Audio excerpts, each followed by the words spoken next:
Okay, for everyone who's watching at the moment, if you just give us a few seconds to make sure everything is working. If you can actually hear us and see us, can you please comment so I actually know? Otherwise, we could just be sitting here talking to nobody. So if you would please comment in the chat. There we go.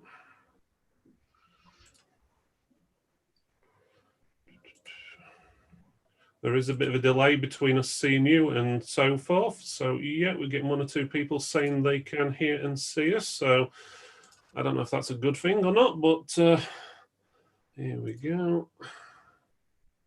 Just making sure it's sharing everywhere. Okay. Okay, be there in 50 seconds roughly.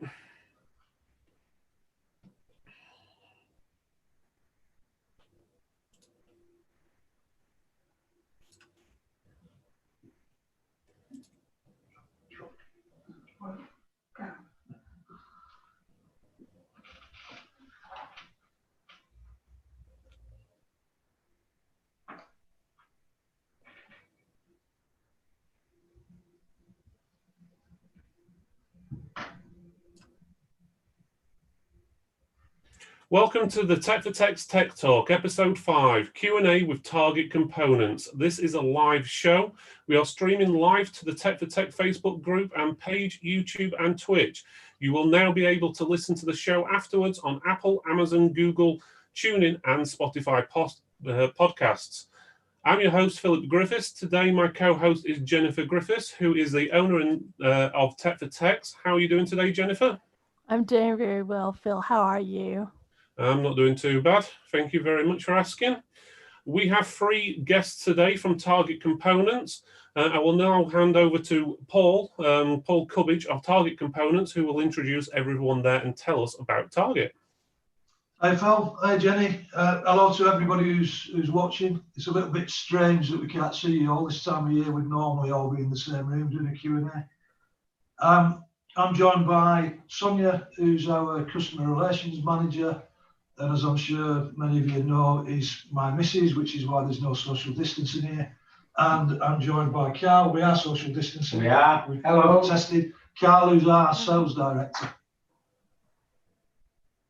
Hi Phil, hi Jenny. Hello everyone. Hi Sonia, how are you? I'm good, thank you.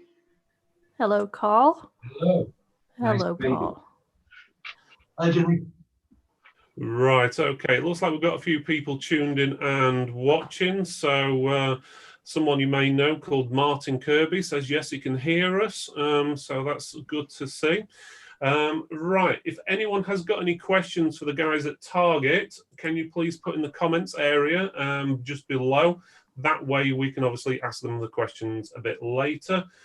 So make sure you're commenting if you can in the Tech for Tech Facebook group if you are a member. If not, then we'll tell you how to basically join up later in the show. But let's go with the first question. I think Jen's got the first question. What is it you've got to ask, Jen? This goes straight over to Paul. What piece of advice would you give to our techs? What piece of advice would I give to your techs? That's a really good question. There's not one piece of advice. It depends on the type of business and the type of person. We used to do, when we did the shop talk business advice, there's never a one-size-fits-all bit of advice, but if I had to boil it down to something that we see quite typically,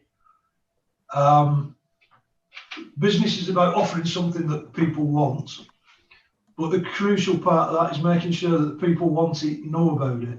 And one mistake that we quite often see in our channel, particularly with resellers, is that doing a great service is seen as being enough, and it's not. There's a lot more than that. It's making sure that you tell people that you're doing a great service and that you portray the service that you're doing in the right kind of way. So I suppose one piece of advice would be, don't assume that you can build it and they will come. Make sure that you're telling people, you're presenting yourself in the right way, and you perceive things how your customers and potential customers will perceive them. So if you've got an independent retail store, for example,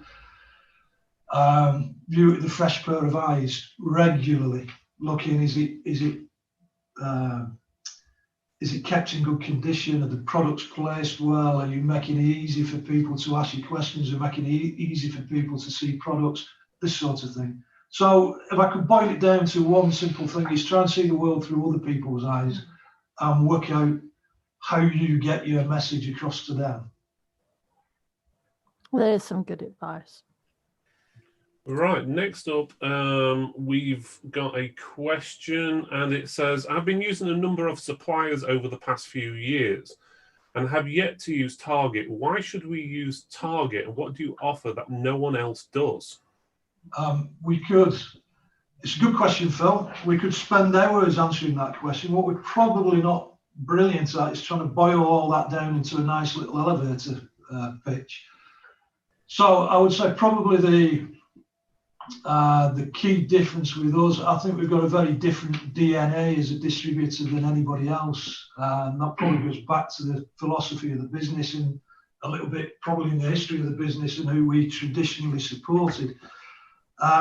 When I say the philosophy of the business, the penny dropped with us in the early noughties that without our customers being successful, we won't be successful. So our mission became to help as many of our customers to be successful.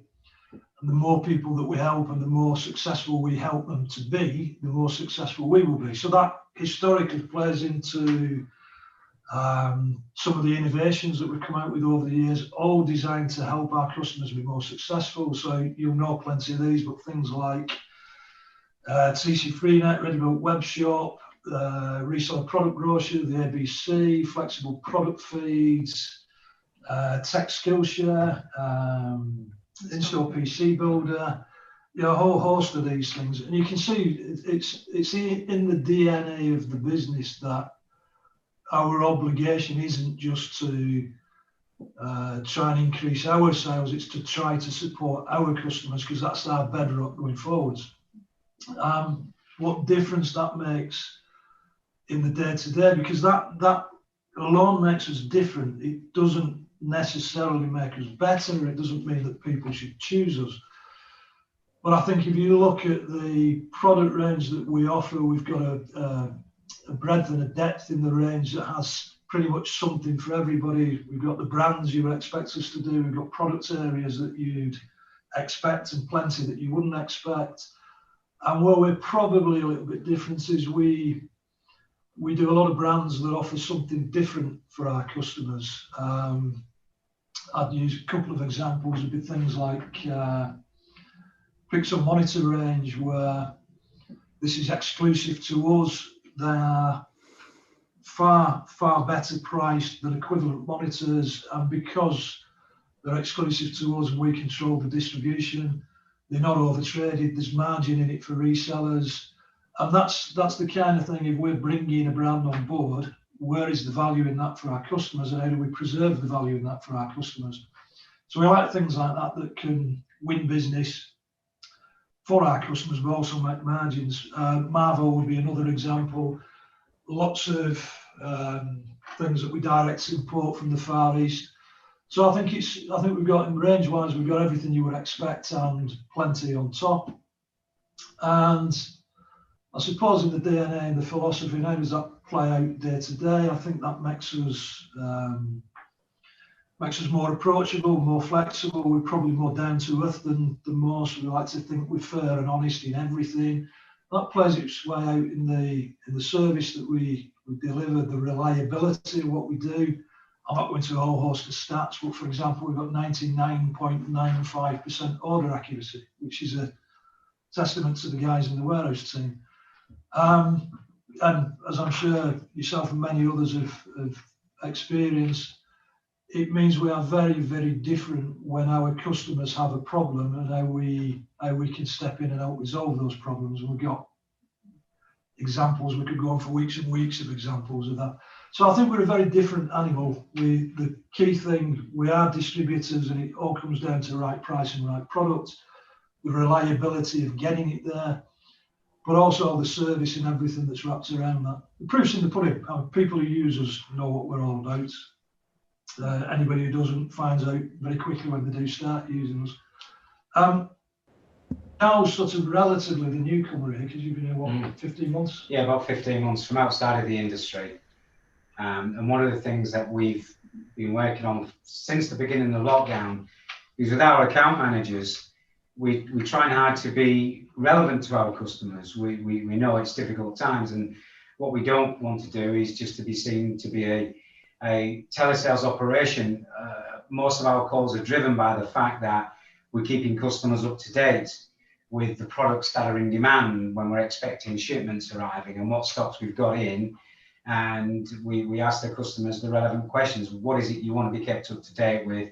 And that's what we're about. We want to be different from everybody else. We, as I said, we're trying to be very relevant so that when customers see we're calling them, they may think, could be something of interest here for me. And pretty much that's what leads our outbound call activity. And that's worked quite well for us since the beginning of the lockdown period, particularly. Yeah, that's about as short as we could get that one, Phil. Yeah, so that was quite a short one, that one. This one may or may not have been covered in another question that I asked you, but I'll ask it because it was asked of me. What is the biggest mistake you see techs making? Yeah, I think that's probably, I would look at that from the business point of view again. And it goes back to the first question. It's don't hide your lights under a bushel. I suppose we're going to break one more because we've done a hell of a lot of work. You'll be aware we did a hell of a lot of work on pricing in the Shop Talk advice, and we ran the national retail price comparison for a number of years. I suppose if I could pick one other, it's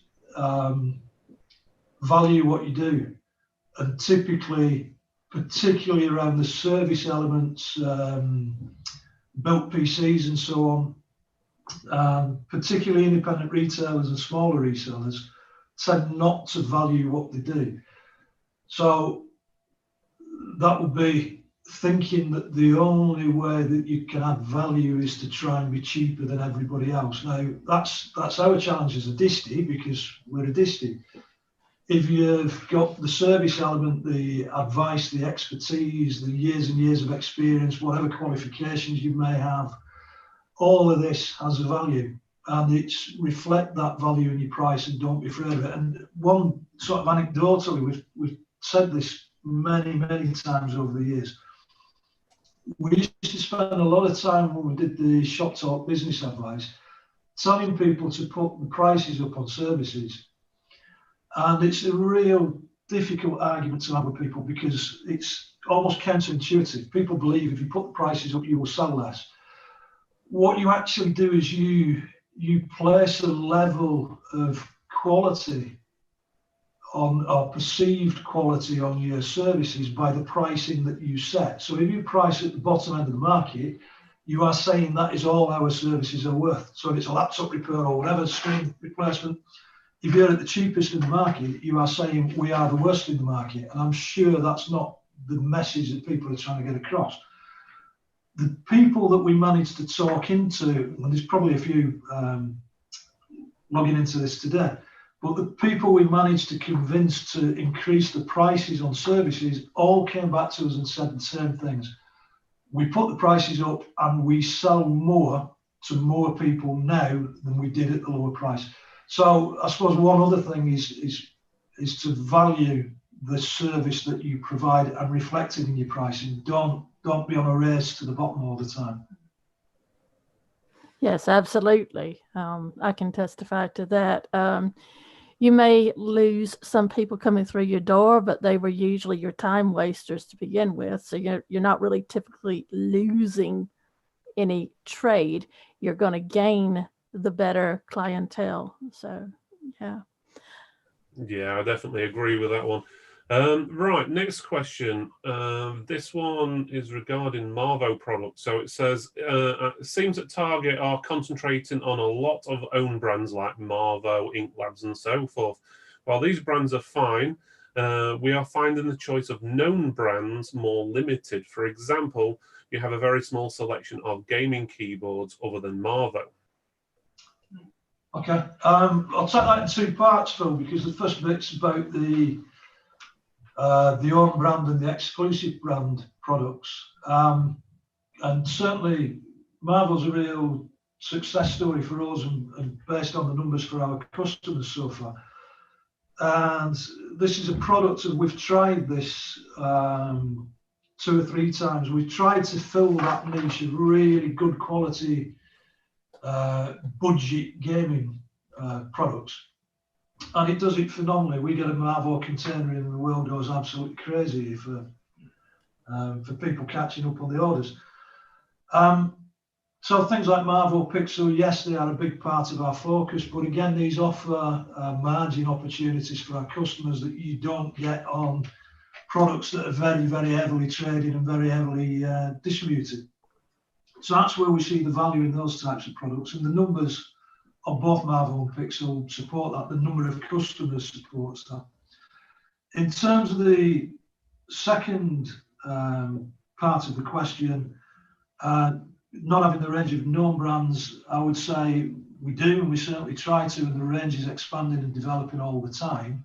I'll point on, for example, on the gaming peripherals, we've got Cooler Master there as well, and others from time to time that will be in.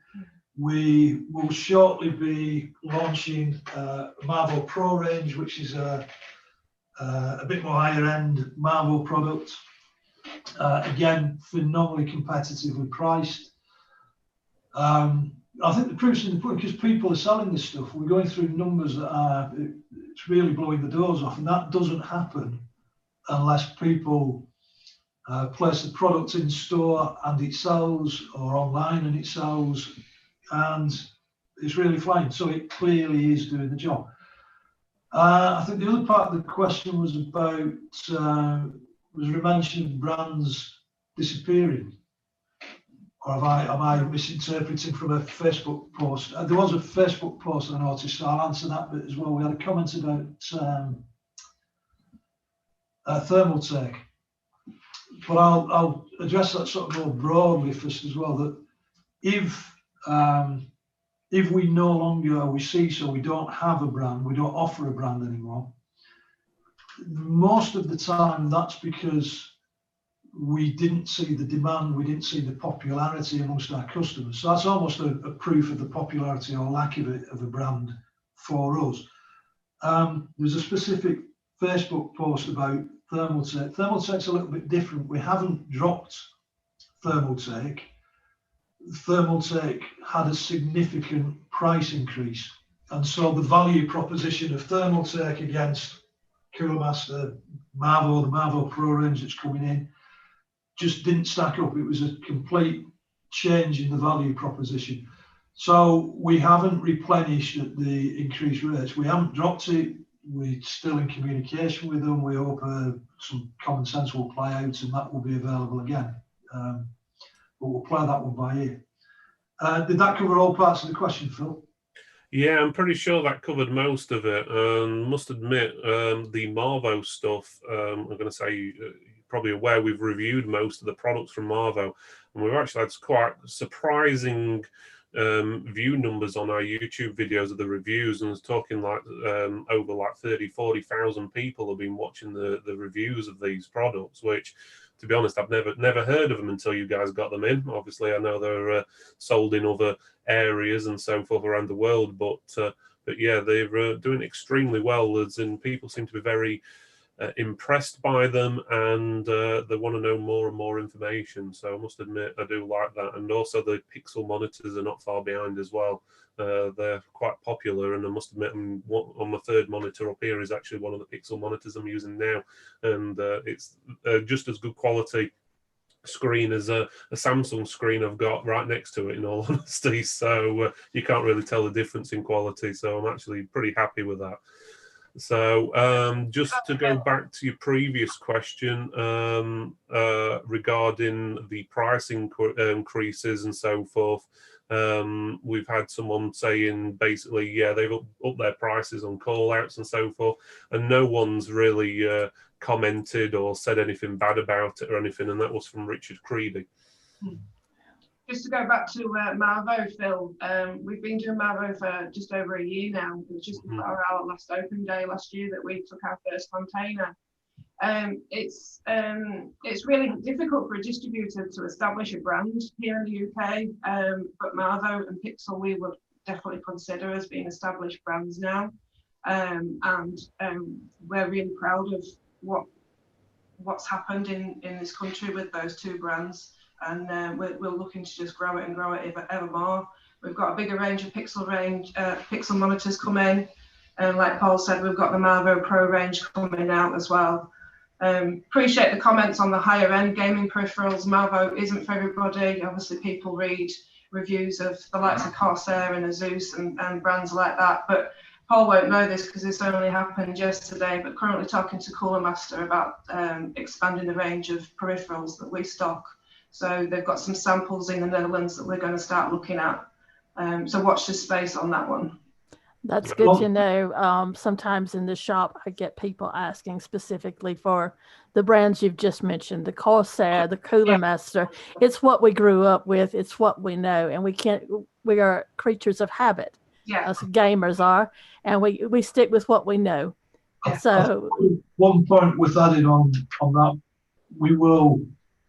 there will always be specific brands that we would not offer, that would not be part of our range. When we look at which brands to range, which brands to distribute, we have to be able to offer some value in there. And there are some that in theory would be great. There's lots of demand for the brand, we know that, but we can't offer any value in there. So it becomes counterproductive for us to offer it. So we don't have a direct relationship with Corsair, for example. At this point in time, it doesn't make a great deal of sense of us stocking a range of Corsair because we wouldn't be able to do it at a competitive price. And that would be a case of asking our customers to pay more just for the privilege of buying it from us rather than elsewhere. So we've got to be able to add some value in that relationship for it to be worthwhile. But you'll have noticed over the last couple of years, we've added so many brands to the range. We still are. We've got some more new ones. I dare say there'll be questions about the range coming up, so I'm not going into details now, and plenty more in the pipeline. So it's a constantly evolving offering. Well, that's pretty good, that is. It's nice to see you've got new stuff coming in, and I must admit I am impressed with your own brands or your exclusive ones, as you can probably tell with the reviews. Okay, I think your question's up next, Jen. Yes. If you were an independent with a shop, would you see this a time of being a money-making possibilities, even with lockdown, or possibly a time to pack in the shop and just do call-outs?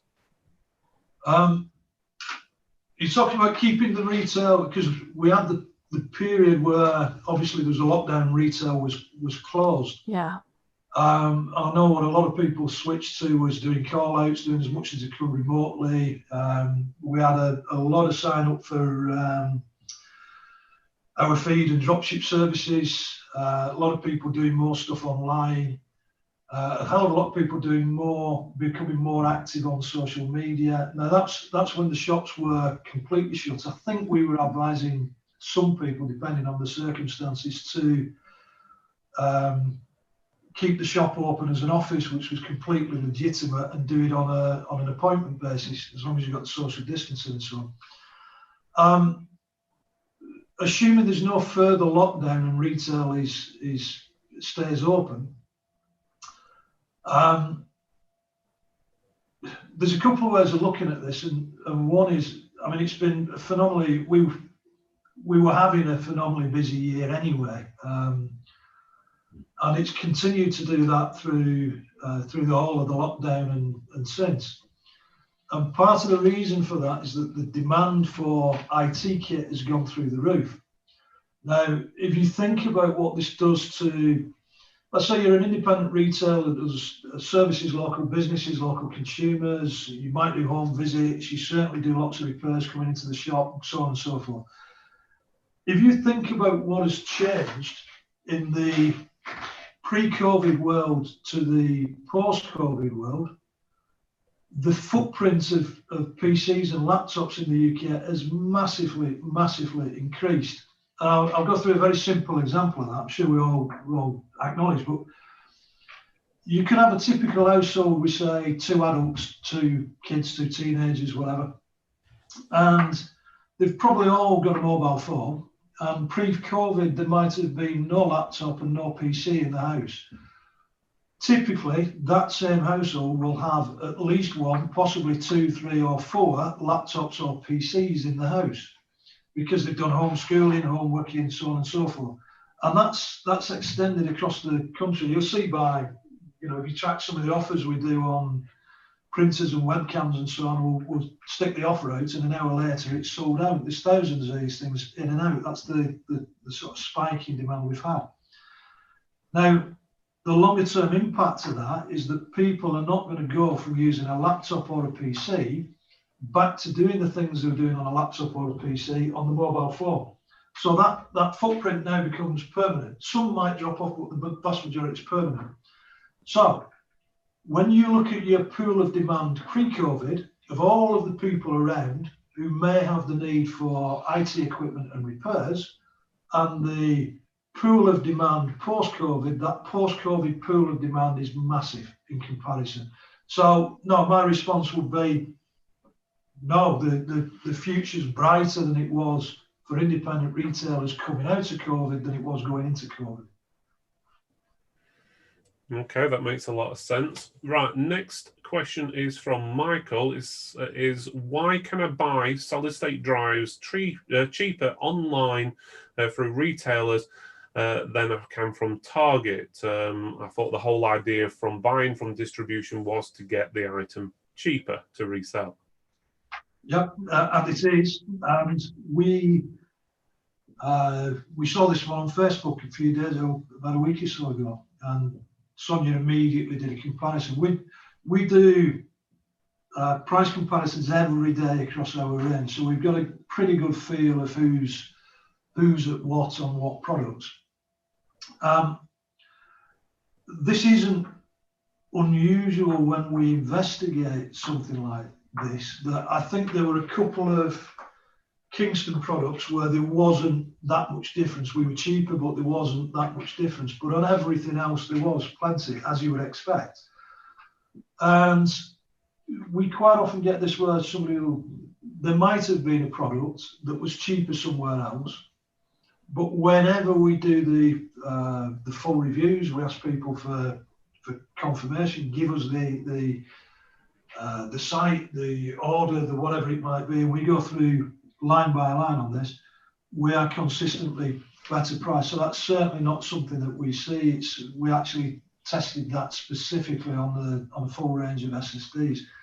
Now, just to put a caveat to that, that does not mean that distribution will always be cheaper on every product than can be sourced elsewhere, particularly in the online world. But even if we take the internet out of it, if you go back donkey's years, you would see on occasions there might be a printer in Staples, for example, that was cheaper going out retail than it was in the distribution channel. So there's always been the possibility for the odd outlier on this, but we do a hell of a lot of work on pricing, and consistently across a basket of products, we are consistently better priced. So what I would say with anybody who gets that, anybody who sees something like that, gets that impression, gets that feeling, feed it back to us. We have price objection system here where the sales team is supposed to log every price objection. Every price objection is investigated by the buyers. But as I say, we look specifically into SSDs on the day that post was put on Facebook. And apart from a couple of lines where we were only slightly lower priced, we were and there were Kingston, which are obviously heavily traded lines. Everything else, we were much lower priced. So the simple answer is you shouldn't. You might get the odd outlier, but you shouldn't. Distribution is consistently cheaper than online. That's our job at the end of the day. Okay, I think that one answers that. I think your question's next up, Jen. Yeah, this one came from Anonymous. Being that Target is celebrating, what, 22 years now? Yeah, I got that right. 22 years now. They want to know, what is the key to success in business? This is an anonymous question submitted. Key to success. I don't think there is one key to success. I think you've got to have a purpose. You've got to have an identity. Any business needs to do something that people have a demand for and needs to communicate with those customers and potential customers to make it clear what that offering is and how it benefits customers. There's no one simple answer to what makes a business successful. I think you've got to get the basics right, and quite often you've got to get there are two sides, I would say, tie in. One is get the mood right, the personality right. That's the culture within the business, the morale within the business, and so on. And the other is execution. It's about doing things well. Everything always comes down to doing things well. You can have the best ideas in the world. If you can't execute on things, let's say, for example, with our range and pricing, we cocked up every single order, nobody would persist in buying from us. So you've got to get your execution right at pretty much across the board, and always be taking a step back and evaluating and looking at how you can be better. I'd say one thing that probably differentiates us a little bit, and this was highlighted the other day, I can't remember who we were talking about the other day, but the response to feedback was to tell everybody that they were wrong all the time, almost at the start. In fact, I remember who it is, but I won't name names. You've got to be genuinely interested, genuinely curious in what your customers and potential customers think about you and what you offer, and that includes things that you might not fit your view of the world. So it's being genuinely hungry for feedback that you can use to get better as a business, and be objective about it. You know, we all make mistakes, we all make bad decisions at times. Don't cling on to the bad decisions. Be prepared to acknowledge when you've got something wrong and put it right. So no one simple thing. There's a whole series of factors, and the basics, and get the basics right, get the mood right, get the personality right. That would be my take. Yeah, that's pretty good. I'm going to say it's quite hard to answer that question, isn't it, really? It is. Right, next question we've got is regarding Open Day, which obviously should have been today. With it being cancelled this year, do you plan on another event next year? And if so, what plans do you have? That's really, really, the simple answer is we have no idea. Obviously, the situation's out of our control. Bizarrely, I suppose two sides to this. One is, particularly, we were talking last night and Sonya was saying we should be in the bar meeting and greeting people, and round about this, well, not a little bit later than this time, we'd be doing a Q&A in the room with the bar at the far corner. We'd probably have Lee bringing me a pint over halfway through, as he's done the last couple of years, with a room full of people. And so that's a big miss for us in terms of the, if you like, the social elements of it. Having said all that, we would have really, really struggled to have done an Open Day this year because it's been so phenomenally busy. Yeah. We can't plan an event next year because we've no idea when we'll be able to have an event. I think what we'll probably do is play it by ear, but have something smaller that we can throw together reasonably quickly, even when we ever get through this sort of pandemic. So something a bit more like a new tech or a game tech that is probably far more social, maybe get 100 or so people, just have a drink and have a good natter with people again. So we're keen to do that as soon as we can planning the open day really takes about 12 months. So it'll be a while, even if we were planning to start planning the next open day as soon as if there was an end point to the pandemic, it would still be another 12 months at least after that before we could hold one. So it's all up in the air at the moment, Phil. It's as soon as we can do something, we might just do a series of sort of smaller events, more social events, a little bit more fun like the game tech and new tech, and we do the auctions, we still do the Q&As, we could still do the business brainstorm, this sort of thing. But do it in a room above a pub somewhere with 150 people in. I must say, Game Tech was very much a success. I made a lot of contacts there for Tech for Techs, as well as New Tech. So things like that, they are not just great for you guys to get your name out there and what you sell. It's great for people like myself to get out there and make contacts with. So those are always appreciated. Totally agree with that, Jenny. It's not just for our benefit, the open day, but we've seen it so many times, like you say, where people have actually made really, really good contacts.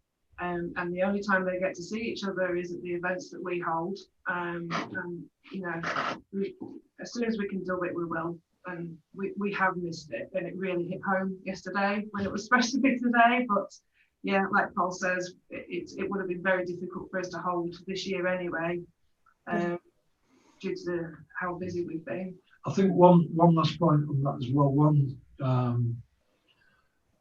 additional restriction on the open day, as opposed to a smaller, sort of more informal event, is we have to get the tie-in from the vendors. Yeah.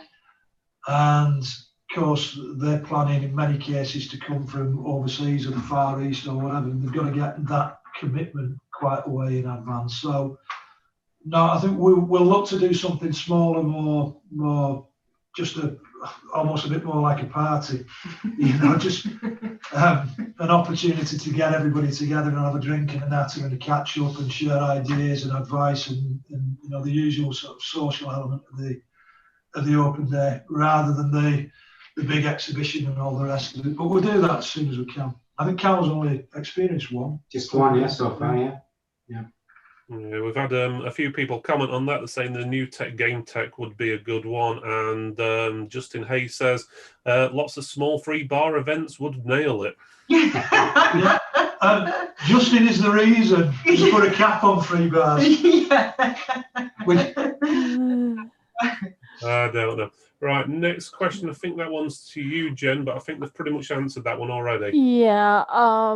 So I'm going to just go on down to my next question that I have for Paul, or Sonya, whoever wants to answer it. What are some of the ways Target helps independent traders? Want me to do that? Yeah. I think we've talked about some of the elements, the range elements. We think we offer something that is different from what else is in the market and beneficial to our customers. We always focus very much on what we think can create margin, what we think can create excitement. We've talked about Marvel before, so I'm not banging on about that. If you look historically at we've had all sorts of things designed to help customers, and most of these are designed to help either specifically independent retailers in terms of the national retail price comparison, or smaller resellers who tend to be more open to these services and advice and so on. Things we've got at the moment, we'd say obviously the range, obviously the pricing, obviously the what you get from us when you deal with us, the way that we deal with problems. Prime example would be the way we supported many people through COVID and the lockdown in terms of the credit control. So we're very much more flexible, more approachable.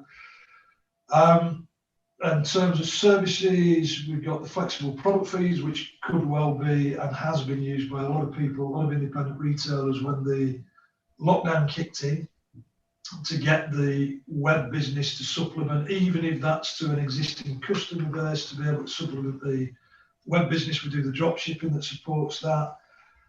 We've got the in-store PC builder, which very popular in Indies, and has a very old figure, was about 360 trillion PCs available in store. It'll be a lot more than that now, because it's probably a lot more than that. It took us a long time to work out the 360 trillion, and it took a lot of math, so I don't think we've been in a rush to do it since. So yeah, all sorts of services, all sorts. I'd say, again, you need the reliability, and you need people on the end of the phone who are there if you have a problem, if something goes wrong, because we can all be heroic when everything's going to plan. You really become a hero when things go wrong, and that's a point of difference of us generally. But I think you'll have spoke to other independent retailers at the open day, so I'm telling you things you already know here, Jenny, I'm sure. I'm sure. Yeah, and you're right. You do come to us as the hero when we need it. And I will say, I placed my order wrong online one day, and I just knew that my other half was going to kill me. So I rang up, and I couldn't get Sean to the phone. I said, "Oh my God, oh please!" And someone else answered. I said, "I really need Sean to call me back like now." And he calls me back, and he gets it sorted out, and everything was placed as it should have been the first go, and considerable price change as well. But yeah, he's saved my bacon more than once, Sean has, and it makes a difference when you know that you can call someone up and say, "Look, I have just really messed this up. Can we get this straightened out?" And that's good to hear, Jenny. And I think that's something that for quite some months we've worked very hard with the account managers to stress the importance of dealing with any questions or queries or problems with customers, because if we can deal with those effectively and immediately, it helps the relationship, it helps the businesses. And again, I said earlier in the meeting that we try to be relevant to our customers, so we don't take one approach to all customers. We know that customers all have their own preferences of how we communicate with them, when we communicate with them, what we talk to them about. So we really do try hard to tailor that contact between ourselves and the customer. The theory being, if we're relevant and we view it as a support, people are happy to take a call from us rather than, oh, we're just being called again by somebody who just wants to sell us lots of things we don't want. So it's something that's always uppermost in our mind. It's relationships as well. Yeah. Isn't it? It is. If you aren't looking after your customers, why would you expect to have a relationship with your customers? You're not going to. And it is that stepping in when things go wrong. These things that I can remember years and years ago, speaking to the sales team, I'll go back. This is before we started doing open days, and just stressing that point that running away from problems is absolutely the worst thing you can do. That's your opportunity to solve it, and everybody in the business will back you up solving the problem for the customer. So be a hero, take the opportunity, and that's evolved. I think probably all the time that you've been here, Sonya. What's that? 13 years. Yeah. You'll have experienced it when you can. Yeah. So yeah, it's important to us. Yeah. It is. It's also. Sorry, just to go back to the original question. Sorry, I didn't mean to interrupt you there. Paul missed something off in terms of the support that we offer to indies. We do offer point of sale material here. We've got it here in the warehouse. Whenever we get sent anything from vendors, we create POS packs that obviously help you make your shops look better and helps you promote the brands that that we're selling. If we don't have point of sale material available, then you can always download it from our website. Most products have marketing material tabs where you can download it and actually print it off yourself as well. So yeah, I would say you can use us for point of sale material, even things like empty boxes that from the builds that we do. some of these high-end graphics cards, motherboards, cases, etc. You can use to put into your store, make your store look really, really presentable with no cost to yourself. Yeah, so absolutely. Just to your account manager or myself, and we can certainly help out with that. Yep. Oh, that sounds pretty good. We've got quite a few questions coming in, and we've still got lots to ask. So I'm not sure if we'll get a chance to answer every single question today. But if we don't, Target will actually reply to them individually. Obviously, we'll post them for everyone if any of them don't get asked. So the next question is there any plans for a Target Express type system for deliveries on small items? Something with either a yearly subscription or a VIP club? With the likes of Amazon being so aggressive with their pricing, it's often difficult to warrant postage costs on, for example, SSDs, RAMs, flash memory, and so forth, when they need something quick and small in quantity. And that's from Graham at Celtic Computers. Yeah, I'll answer this as quickly as possible, given time, Phil. I think as Graham mentioned in the Facebook post, this has been raised at the Q&A in the past. We've looked at it. The quick answer is no, we have no plans to introduce something like that. It would either have to be paid for, or we'd be subsidising. We were subsidising that bigger orders, paying for smaller orders, which doesn't make sense. Single small value orders are sort of the most costly to do anyway. So to subsidise that with more efficient orders won't make a lot of sense. The idea of paying a subscription kind of works only if it balances out, but I'd be uncomfortable asking for somebody for a chunk of money just to do it. This is another one, Amazon changing the world, and Amazon's kind of changed the world because every time they can get one customer signing up to Prime, they have one subscriber for the TV channel, which is the big aim behind it. Obviously, we don't have a TV channel, so we don't have that opportunity. We did, just very briefly, we're always trying to look at ways of cutting the costs on everything, but including on the shipping. And we did trial the post office as a solution, which we were quite enthusiastic about as having a really low cost solution on smaller orders. But it really didn't work. We did a trial period and it just didn't work for us. Didn't have a lot of take up and isn't the solution to that. One other thing we have got coming in, which is not necessarily for the smaller orders, but again, another will be announcing, or we as soon as we can, we'll be revisiting, is the DPD ship to shop scheme, which is a good way of getting Saturday, Sunday, cheaper deliveries, but we'll announce more on that when we get to it. But to go back to Graham's initial question, no, we've nothing in the pipeline on that. Okay, thank you for that. I think your question's up next, Jen. It is. This is a two-part question, so bear with me. What are Target looking to do, if anything, regarding products and warranty issues? Where we are referred to the manufacturer for a warranty claim? Surely the idea of buying from and supporting Target is to have issues dealt with by them and not a third party. If, for instance, something arrives DOA or with fault, and that's from Ben. Part B of that is from Anonymous. I can send items back to Amazon with a warranty to get a refund right away. I don't have to go directly to a specific manufacturer to do it. So why can't Target do the same? Yeah. Okay. Essentially the same question, I think. The vast majority of the products we do, the warranty is back to us.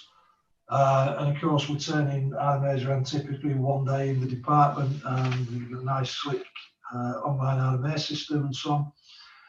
Where we don't, it's because we can't, and that's restrictions placed by manufacturers. So we have more problems with manufacturers. It's obvious the reason people don't like to use manufacturer warranty, because they are not as good at looking after things as we are, and we understand that. We completely acknowledge that. we don't do it to be awkward. It's on the vast minority of the products, and it's because that is the system that we are allowed to use. Now, we do, when people have problems, as I said before about dealing with problems, we do intervene in exceptions. The obvious question to that is, well, why don't you jump in every time and intervene? And the answer is because we're doing it by exception with the manufacturer. And if we were doing it 6, 10, 20, 30 times a day or a week or whatever, that manufacturer is not going to do us a favour as an exception. So, yeah, I understand the frustration. Just one last bit to finish on that. We are undergoing essentially a review of the whole sort of warranty RMA process offering. So this is not something that will be quick. This is something that will probably take us months to get to because it's involving all kinds of departments. So we are sort of evaluating the offering across the board as we do periodically with everything that we do. So there may be, who knows, when we get through that whole evolution, there may be some changes we make. But as I say, if there are warranties that are manufacturer warranties, that's because that's what we have to do, not because that's what we choose to do. I think that answers that one pretty clearly. Back Right, to next you. one, we've got, I tried to set up a target account when I launched my business, but I never got a reply after explaining it was a new company, even though I was a cash buyer. It's, in theory, well, we've looked, there isn't an open application, and it's impossible to close an application without a response. So there will be one of 3 responses. One, as you'll be aware, we're a trade-only IT distributor. So for somebody to set an account up with us, the only thing we want is evidence that you are in the IT trade. And to weed out people somebody who's got a full-time job but just does a bit of eBay stuff one or 2 nights a week from the bedroom, it's not fair to supply people in that situation with the same kind of prices as somebody who's invested in a shop or spent a lot of money setting up a website or buying offices or whatever. So that's our only criteria. Now, we will respond to an account application in one of three ways, and it's automated when the application is closed. We either set up an account, in which case you get a welcome pack, all the details you need, and you'll very soon have to get a call from the account manager. Or we would ask for more information. We would send a questionnaire if we don't have sufficient evidence to justify setting up a trade account. We send a questionnaire out asking additional questions. So that is automated through the system. That would have gone to the email address that was on the account application form. And the only other response could be a rejection, which would usually, I think, state the reasons. But even when we reject an account, that's because we do not believe that it's a genuine IT trade account, but we can and we do, and it happens quite regularly. If somebody gets in touch with us and says, I don't agree with this, and provides information that proves us wrong, if you like, or gives us pause for thought, we're quite happy to go back and revisit the decision in the first place. So I don't understand anybody that it's possible for anybody not to have had a response. There will have been a response. It might have been a response asking for further information, or it might have been a rejection on the grounds of trade. But I think we make it clear in the email that if you disagree, get back in touch, talk to us about it. Yeah, that sounds like a pretty good answer. What I'd suggest is if anyone doesn't get a response or reply on anything, is you contact the place and double check, because communication. Yeah, I think this was mentioned that this was a Facebook post from a few days ago again, Phil, and I think William replied to it. He went through exactly the same thing with us, whose initial application just didn't convince. And again, it's people's ability to put down things on the application that demonstrate it. But I think I had a couple of email conversations with William. He got set up an account. So yeah, we're not inflexible. This is the thing I was saying earlier, that we make decisions for the right reasons to protect our customers, But we're quite more than happy to hold our hands up if somebody gives us more information. So, okay, we got that decision wrong. We're certainly not inflexible. I think. All right. Yeah, I was just about to say that, you know, please provide as much information as you can on the application form. And if we do send you a questionnaire, it's because there isn't enough information on the application form. And then, you know, please provide as much information, answer the questions clearly and honestly. And we do look at all applications very well. So, yeah, just provide as much information as you can. Just to clarify, being a brand new setup, new account, new business, none of that precludes having an account. But what we're looking for in that example is some genuine commitment to, because everybody's got to start somewhere, but some genuine commitment, a genuine plan of what that business is going to be. Even better if there's investment in premises, offices, a store, company setups, even better. But as I'm sure your members will know, we've supported so many new startups over the year that I think the question was sort of saying, you know, is it because I'm a new startup or I didn't know? We've supported loads and loads of new startups. We just need to be sure that it's an IT trade. And just to clarify, that doesn't mean a bricks and mortar store. That could be a call out as well. No, we deal with all sorts of customers, all sorts of sectors of the channel and all shapes and sizes, large and small. So no, that doesn't mean if you don't have a shop, you can't have an account. And just to clarify, having an account with us can be cleared funds or on credit. We're not asking you to pass any credit checks or anything like that. We're asking you to confirm that you're a legitimate business. And lots of our customers do trade with us on cleared funds. Absolutely. All right. Our next question is, what software does Target use for testing its custom built computers, and for how long? Yeah. Depends on the PC is the sort of simple answer. We run Mentest at least twice and either PC check or pass mark for a minimum of 2 hours. That would be on a basic build. Depending on the memory, if it's got 32 gig or more of memory, that will be tested overnight. But we've got a whole suite of software that we can use. It depends on the spec of the build of the machine. So, you know, if it's got high graphics capability, or it's being used for rendering or something of that ilk, we'll use specific Afterburner or something of that ilk, specific graphics testing. So we have basic things that as a minimum will be applied to every build, and as a minimum every build will have minimum 2 hours testing time. Okay. I think that answers that one, doesn't it? Are you guys all right for a few more minutes? Yeah, fine. Yes, fine. Yeah, you carry on, Phil. If you say if you just run out of time, just say, and because obviously I know you guys are busy. So right, I'm still waiting for the ones trolling Sonya. We're still going to get them. I do have a couple actually, but I'll leave it to the Let's move on to them, Phil. Come on. So I'll cover these ones first, then we'll get to those ones. Right, will there be any form of online version of the in-store PC builder where customers can buy and order PCs online, or a way we can add it to a shopping service like Shopify? We are finding it hard to use the in-store PC builder due to social distancing. I'm guessing that's we found that issue because obviously you can't stand right next to the person and show them how to use it. I'm wondering they're wondering if there's a way of doing an online version of it.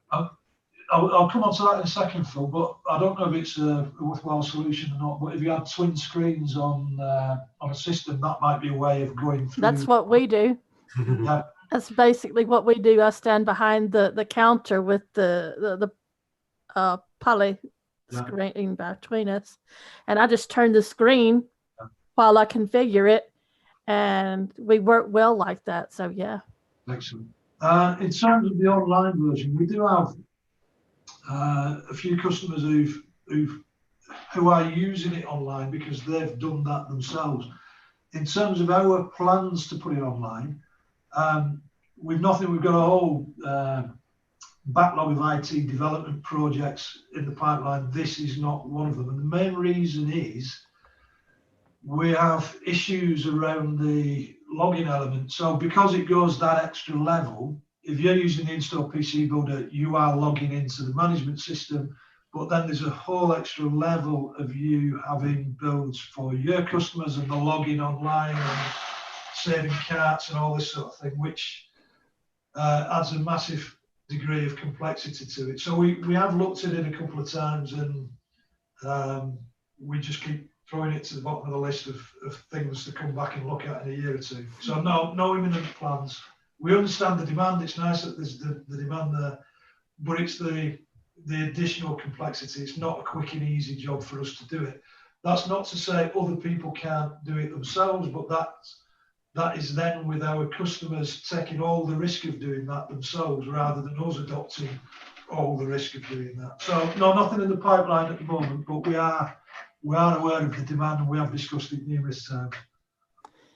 Okay, and our next question from another viewer was, we have noticed you are now selling TP-Link. Will TP-Link be replacing Tenda, as we noticed that Tenda products seem to be slowly disappearing? We're not doing TP-Link, it's Mercusys, which is a TP-Link company. And it sits at the price point sort of below TP-Link, which is traditionally where Tenda occupied. No, it's not a direct replacement for Tenda. It sits in kind of the same space. But we've got an obligation to our customers to provide a range of products that you have demand for. The issue with Tenda really is that some of the availability, they've had problems with availability over probably the last 6 months, 12 months. We have to fill those spaces. So Mercusys has come in to sit alongside Tenda. It's not intended as a replacement for Tenda. That's good. Okay. Over to you. Right. Okay, this one's regarding F-Secure. So at Open Day 2 years ago, I was told about F-Secure revenue share. I was already selling the product anyway, so I decided to pursue the revenue share via Target. And F-Secure, up to now, have yet to see a penny from it. I have contacted F-Secure and they say they need information from Target for the portal, but after numerous attempts, I have gotten nowhere getting the information from you. And that's from Addy. It's Eddie. Yeah, we knew nothing about this, incidentally, until it was posted on Facebook.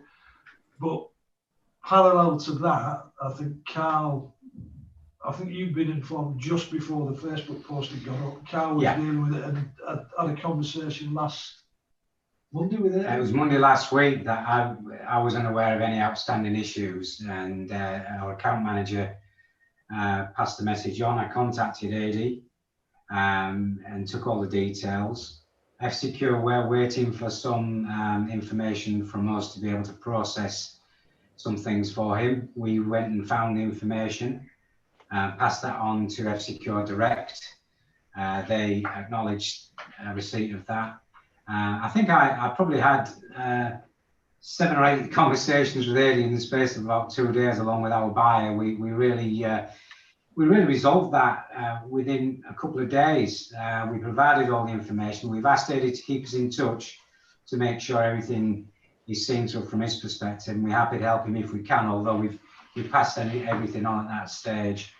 So as far as I'm aware at the moment, that one has actually been dealt with now. We just weren't aware of the problem, and it goes back a couple of years as well.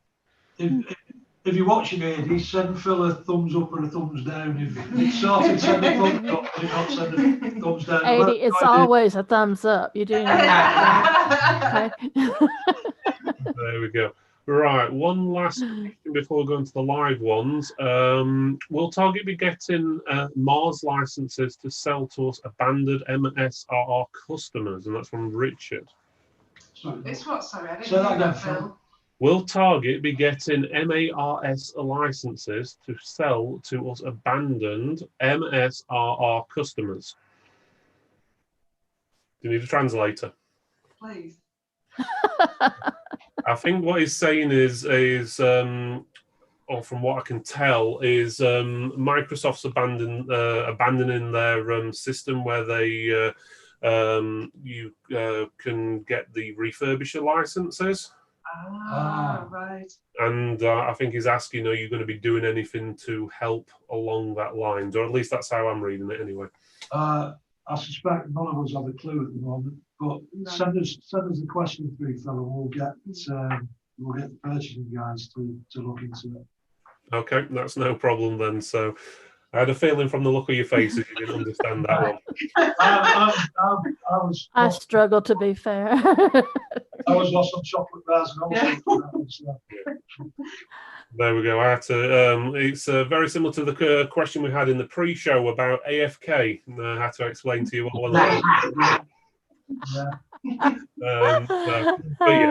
there's that many things where you shorten words and stuff, and it makes weird sense sometimes. And I had to ask someone the other day, and I thought that sounded absolutely stupid, asking them what the hell is a pixie, and I know what it was, but I just didn't know of it in that name.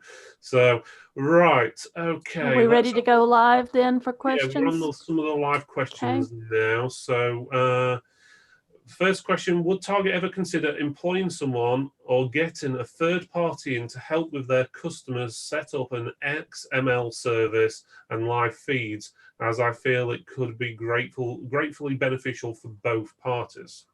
We've got two things going on at the moment, just to cover this off quite briefly, Phil. We've got two things going on at the moment. One is the flexible feed system, which we've had for years. It was the first, probably still the only one of its kind. It's a brilliant system, but it's not particularly intuitive. That's all being revamped and reshaped, and we'll have models for some of the standard e-commerce sites, possibly Shopify, Amazon, this sort of thing. So we've got the flexible feeds rewrite and revamp. We've also got a project going on in the background that's been going on for a while now, which is about EDI links. So yes, that whole area is, there's 2 IT projects at the moment in that area. So yeah, it's a little bit watch this space. Okay, well, that's interesting. That's one thing I always like about Target. You've got all those extra facilities, or you're always working on something to help us sell more products, which I don't tend to find via other distributors. So, for example, the Install PC Builder, that's a really big tool for us. That's got to be one of the best tools I've ever come across. It saves me countless hours of researching. I can quote on the fly. I know exactly what's going to work where and why, or why not even, and what I need to rearrange to make it work. It makes the quoting process go from, I think the quote process was about an hour, and that was if I had the research, down to about 5-10 minutes. So that's good to hear. One of the best backhanded compliments I think the Install PC Builder ever got was when we had an outage a couple of years ago. The website went down and the phone went down, and somebody posted on Facebook, the Install PC, bear in mind this is a free service, the Install PC Builder is down. Target, you are destroying my business. Probably the best backhanded compliment we've had for a service. Yeah, we're really proud of it. I remember that actually. Right, next question is from Steve Barker. I feel like I'm panicked buying laptops and components and carrying much more stock than normal, ready for Q4. Do you think that this is a good move? And what will your stock levels be like towards Christmas? And are prices going to rise? So is it a good move to stock up on products? Basically, yeah. Was that the first part of the question? Yeah. Yeah, he says it's panic buying. Yeah. Yes. Well, we've got several things going on at the moment. We're back into that sort of almost lockdown mentality, which has seen another massive spike this week. The spike has never really gone away. Certain products, from our point of view, they're out as soon as they're in. You know, we get a couple of thousand webcams in and they're out virtually as soon as they come in. Will we have stock? Yes, you've seen over the entire period. What what we've got is a very rapid churn on some of these high demand items, but we're still getting reasonable supply on most items. Laptops have gone into a bit of shortage again at the moment, but it's that lockdown mentality coming back in and the big spike that we had in the sort of third week in March coming back. Pricing wise is an interesting one because we've got various things going on. There are shortages on certain CPUs at the moment, shortages on certain boards that typically drives the prices up.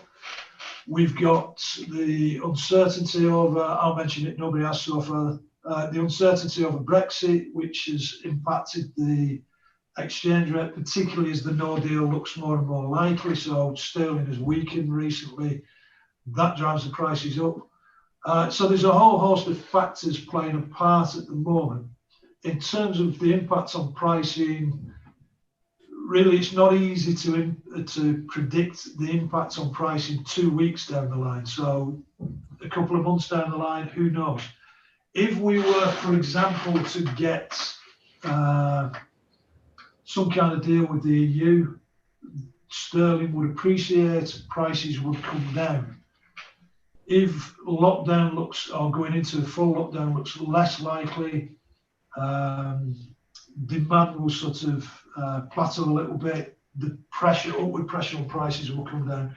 Some of the supply issues on certain products will get sorted at some point, because they always do. That could be quickly, that could be a few weeks, a couple of months, but again, those prices will come down. So, sorry Steve, I can't advise you on where the prices will be this side of Christmas. I would say the demand now is such that certainly on the high moving products, get as much as you can while you can, because it will move. That's certainly what we're seeing at distribution level. Okay, that sounds pretty good. I think that pretty much answers this question. And next, we've got a question from Ed Squares. I'm going to shrink this down a little bit, but he's basically asking about adding recommended retail prices on your website because he struggles quickly quoting prices to customers because he doesn't have a retail shop. So I'm guessing he's giving people quotes over the phone or on site and so forth. It's very, very dodgy, recommended retail prices. In fact, I think they're technically not legal. We moved on to SRPs, didn't we? But not every product, not every vendor would have an SRP. It's not for us to say what the SRP should be anyway. And I would take the vast majority where somebody has an SRP, the brand has SRPs across the products. In many cases, take that with a massive pinch of salt. So I know this doesn't help Ed, but the really that decision on pricing is your decision on pricing, not what the RRP should be. So decide across different product range, different services, what level margin you think you should be making, do some comparisons with similar types of business, what's the market pricing for things, and take it from there. It's there are no plans for us to be publishing widespread across all products suggested retail prices. Can I just go back to the last question and say I'm really disappointed that Steve wasn't trolling Sonya, having promised that he would do. He didn't. I haven't got to the end yet. Marvellous. Right. Next, from Kunal is there any marketing material available for the Pixel monitors? Good question. Not entirely sure what we've got at the moment. We'll look into that. Phil, we've probably got some digital stuff. I'm not sure where we are in terms of posters or anything like that, but we'll again fire that one across to us with the other one, and we'll do some digging around on that. Not sure what there is at the moment. There'll be digital stuff, but I'm not sure about anything else. Scott, who's our marketing guy, he'll be watching this, so he'll be making some notes now, I hope. Hopefully, yeah. Scott's a pretty good guy, I must admit. He's always helped us with marketing material if we've ever needed any. Right. Okay, next one. Is this one's from Stephen Lightfoot. He's saying, is there any way of increasing the credit limit in the busy period? And that's from Steve at Pudsey Computers. Yeah. All our credit's insured, and we have to comply with the terms of the credit insurance. So we have a limit to what we can do. We are about as clever as we can be at using flexibility within that system.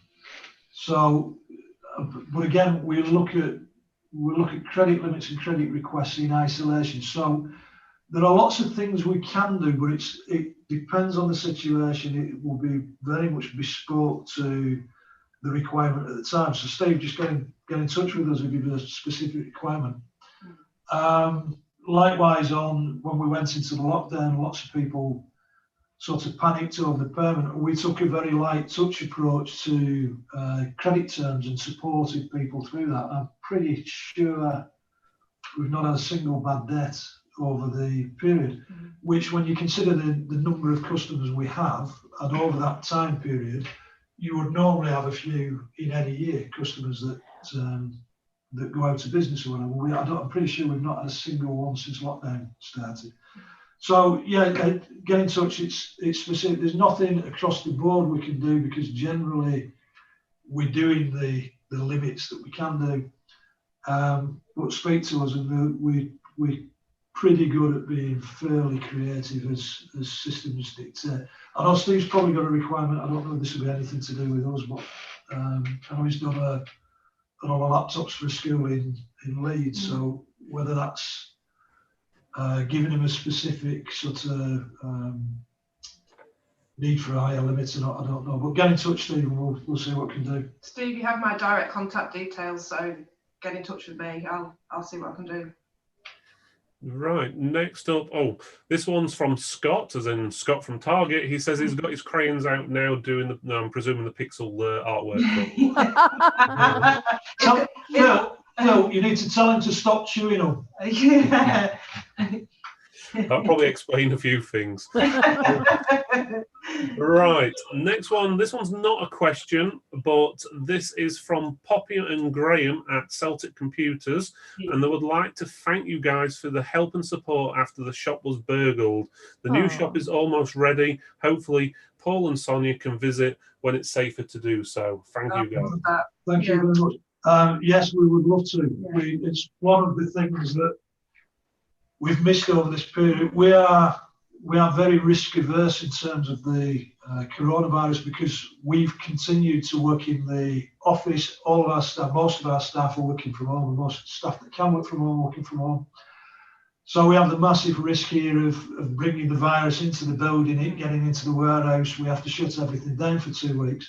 So we're very risk averse, and one of the frustrations is we can't wait until it's safe to get out and start doing tours again. And one of them that's very much penciled in is going across to Wales, and we'll definitely see Graham and Poppy when we're over there. And thank you for the card that you sent as well. Yes, we got one too. It was absolutely the cutest thing. Yeah. Right, next up we've got, this one's for Sonya. Are you going to be singing at the end? Is that from Phil at Chip's Computers? No, it was actually from Richard Creedy. Who's it from, Phil? That was from Richard Creedy. Phil, I watched your video that you posted on the Target user group last night of 2018, and after watching that, I will never sing again. Well, that night was fun. I really liked it. I'll just point out for Richard and everybody else, we've been married, 16 years. I have never heard Sonya sing. I've heard this distressed wailing noise come out from time to time. I've never actually heard her sing. I'm surprised no one's commented about your dancing moves as well, Paul. My dancing moves? I don't have dancing moves. Touche. I don't have that. I get forced to sort of, in an embarrassed way, move a limb slightly, vaguely in time to music. That's about as close as it gets. We've got 1 or 2 questions left, so we're getting there. This one's from Gavin, and he said, I'm not sure if he's joking on this one or not. He says, can I buy the webcam you are using after you've finished? A possible Okay. shortage. It's built into the laptop. I can sell him the laptop that we're using. There we go. And I suppose my answer to that is that the best you can come up with, Gav? Yeah. Yeah, moving right along. We probably some high quality trolling of Sonya. It's not. Yeah. And our next question is? All right, let's have a look. That was Martin Kirby looking into something. Kunal's saying he needs digital marketing as well. I think that's a lot of the questions. Let me just double check on a couple of other channels. That's regarding returning to Gigabyte, so you've covered that pretty much. I'm not sure if you'd be best people to answer for this one, but is there any thoughts on backups for the home, backup PCs to NAS or NAS to the cloud, or does NAS just unnecessarily complicate things? I'm not sure if that's really a question for you guys, but I'll let you answer it anyway. We couldn't give a particularly educated answer on that one, Phil. We've got plenty of people here who could, but we're like the three wise monkeys, so not much use on that one. The last question I can see, and it's been asked a few times actually, who has been the drunkest at open day? I wouldn't. Customers or staff? Or both? I agree with you, Paul. I wouldn't like to point the finger at anybody in particular. It's difficult to say that one. Don't know. I think that all present company, I don't know about Carl, but you haven't been to an open day, have you? I've been to an open day, yes. You have? I don't remember that. So that lets you know how lit up I was. All present company has probably had one too many, and that's putting it politely, at the open day. I think, to my knowledge, I've only ever had the last hour of one particular open day where I was actually drunk, and that happened very, very quickly. Very unexpectedly. It was about 3 o'clock in the morning, and I think I was wearing Sonia's fake eyelashes at one point. And the only mitigating factor to that was there was only about a dozen people left. It was about 4 o'clock in the morning, wasn't it? But yeah, that's the only time I've really been in a bad way at the open day, unlike Sonya, who does it every year. I lost a sandal at open day one year. I don't know. I thought I had them on both when I went to the room, but when I got to packing up our bag in the morning, I only had one sandal. Did you have one dirty foot? Well, I won't tell on the venue, but all I know is I couldn't find my sandal, so oh well. Regarding the digital marketing, someone at Target, I don't know if it's Scott, Martin, or whoever's commented and says for the Marvo, there on the products there is a marketing tab, and you can download obviously the digital marketing directly from there for Marvo products. That applies to That's a good lot to of know. products. If you actually go onto the marketing tab on a lot of brands, we do provide that. Yeah. Anything else that we can provide, do let us know. That's a really good point, actually, Yeah. because you have to click on the product and then click on the marketing tab, and we've probably got loads of customers who don't even realise it's there.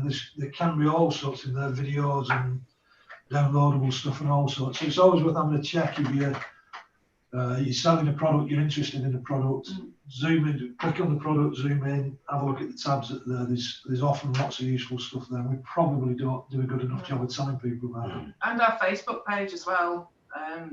There's loads of stuff that you can use there to use on your own Facebook page. Yeah, so it's good. You also have sometimes a review tab as well, which we're on a lot of those as well because we review the products, especially the Marvo ones. But yeah, those extra tabs sometimes people miss them. I must admit I've missed them now and again sometimes, but you can usually find a lot of the stuff you're wanting on there. Right, I think we've got everything through. Yeah, I think that's all the questions I can see what have come through up to now. So is there anything you would like to add, any of you guys, before we wrap it up? Not really, because this is the part where we would do a pitch for the business, and that's not really what this is about. Just it's a pity that, given the circumstances, we're not doing this in a bar in Harrogate with a couple of hundred people around throwing questions and having fun. But different world, different times. We'll look forward to getting to see everybody again as soon as we can, because we really do miss it. Appreciate all the questions that people have sent across, and you and Jenny for putting this on, Phil. Yeah. Well, we may not have had an open day, but we can share a glass of water together, you know. So cheers to everybody. Cheers. Right, okay then. So I would like to thank Carl, Sonya and Paul for joining us today. If you are an independent trader, store owner, MSP, tech, vendor or distributor, you can find out more information about Tech for Techs at techfortechs.co.uk/join. Join over 1,000 members just like you that can give you free business or tech advice. And did I say it's totally free to join with no membership fees or cost to you. Thanks for watching and thanks for supporting independent businesses. Goodbye, everyone. Goodbye, everybody. Bye. Bye.